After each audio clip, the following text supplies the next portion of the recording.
So the other side of my business is called Contour Map Collection, which I keep pretty separate from my art jewellery, my Holly Susanna Clifford work, as the style of work is totally different.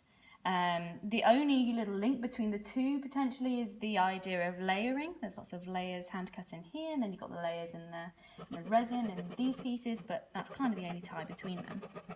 And I really got going with this a little while after setting up my art jewellery. It's taking a little bit longer to grow, but I'm finding it really exciting. Everything is so bespoke, and you get to hear so many really lovely stories from my customers as well. It's really exciting.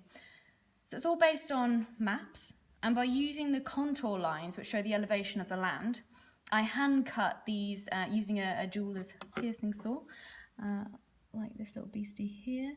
So this is the original one, and then you've got the big boy here for making things a little bit larger, really handy for making my wall sculptures with.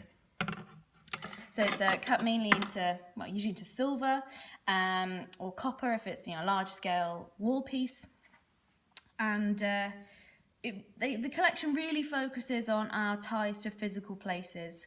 For example, our family home, our favourite holiday destinations, the place where we first met maybe, the landscape we grew up loving. The list is kind of endless, which is wonderful. It makes it extra exciting. You never really know what kind of story, what kind of background the piece is going to have, what place means something really important to your customer, to you.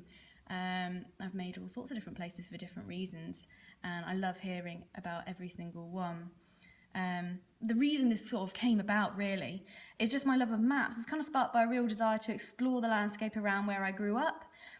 So I started looking at the OS maps that my parents had on the bookcase and stashed away. I really found it exciting to learn the names of the hills and the tracks around the village where we lived. So I walked them countless numbers of times, but I had no idea what they're called, and I just found that really exciting to know what it's actually noted down as on the map, and then I can put the name to the place.